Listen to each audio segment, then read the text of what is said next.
You can always tell who the strong women are. They are the ones you see building one another up and not tearing each other down. Weirdly, I was actually having a conversation about this with a friend of mine a couple weeks ago, about how it's a very strange notion. I always see it with bands.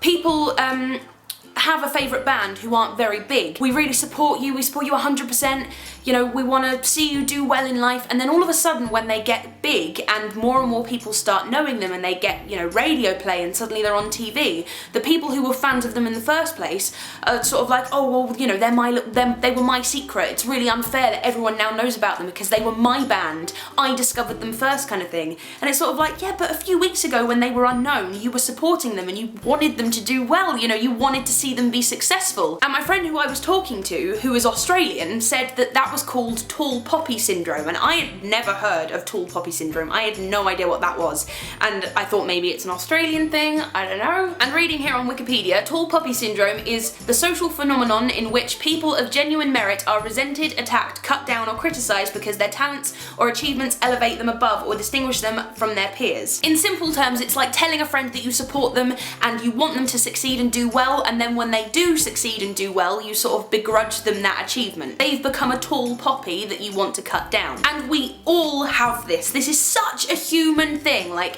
no one is exempt from feeling this way, I don't think. Because the rational part of your brain is saying, well, of course I want my friends and my family to succeed, of course I want them to do well and make something of their lives.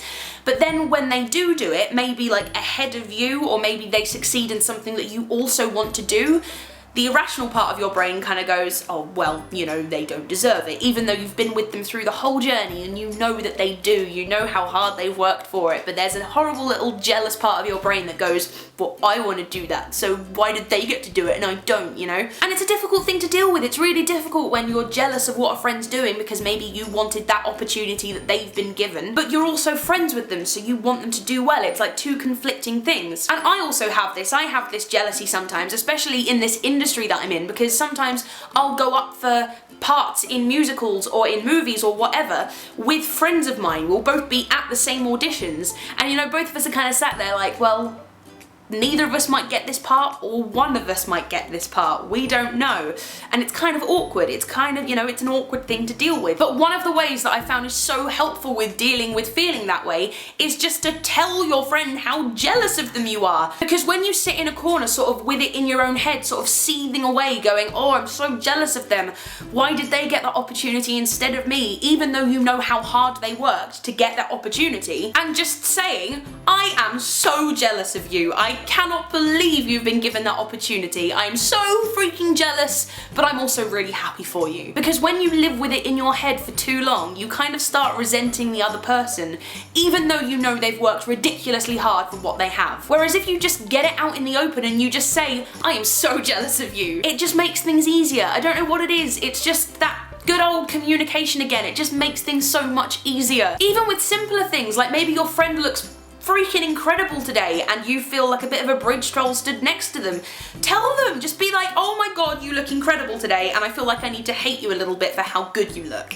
It is so much better to tell your friend how jealous you are of whatever it is they've got going for them, rather than trying to make yourself feel better by tearing them down. Like, that gets no one anywhere. Especially if it's things as simple as what that woman's choosing to wear, or what that woman's choosing to do with her life as a career, or who that woman's dating. As long as it doesn't affect anybody else and it's not hurting them or anyone else around them, it shouldn't matter. We shouldn't be tearing each other down for stuff like that, because it doesn't matter. I'm gonna be honest with you, it's tough. It's tough dealing with feelings like jealousy and envy and not really knowing how to channel those feelings. But no one is gonna get anywhere if we keep just tearing each other down. We've gotta start supporting each other. Even if you're jealous of the person you're supporting, just tell them that you're jealous of what they're doing, and maybe they might respond with, oh, well, I'll give you some advice. I'll help you do what I'm doing. You know, only good things can come out of supporting each other, and only bad, crappy things can come out out of tearing each other down, so why waste our energy doing it? Take any opportunity, make an opportunity to tell someone how brilliant you think they are at what they're doing and support them, big them up. And if you're someone who's at the top of your field, who's achieved everything that you've wanted to achieve, just take a little bit of time to give other people who want to do the same thing as you a bit of advice and a bit of support. It works both ways. So bringing it back to the tall poppy analogy, we should be cherishing the fact that there are people who are now tall poppies who have worked so hard to the point that they have achieved what they wanted to achieve. And to anyone who isn't yet a tall poppy, you should look at those tall poppies and think, I'm gonna work just as hard and for just as long so that I can one day be a tall poppy, instead of thinking, I'm going to try and bring that tall poppy down and make them as miserable as me.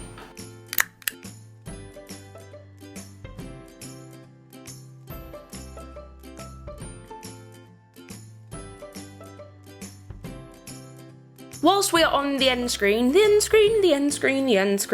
I have completely forgotten to tell you that July's book club box is based on one of my favourite books, The Bone Season, the author of which I am meeting tomorrow at the Young Adult Literature Convention, and I'm very, very excited about it. But in this book club box you will get one of those old school paper fortune tellers that you used to make as a kid that I had completely forgotten how to make. You'll get a fortune cookie shaped coin purse that took me a while to figure out how to open, but I got there eventually. One of my all-time favourite things to find in a Christmas cracker, it's the fortune-telling fish. Oh, I love these things so much. There's also some rose marzipan flavoured tea, which, as you can see by my unopened packet, I haven't tried yet, but there are people who have got this box and they've said it's delicious, so I'm looking forward to trying that. There's also this gorgeous scarf with all of these eyes all over it. They're a little bit creepy, but it does make me feel like I can see everyone from every direction, so I feel powerful wearing it. It's odd, but it's cool. And of course, like every box, there is the specially designed bookmark. I want to know, has everyone got all 12 of them? Because this month marks a year of Carrie's book club, so has someone collected all 12 bookmarks? I'd love to know. All you need to do to get one of these boxes is go to carriesbookclub.com, and I really hope that everyone that's had a box has enjoyed it.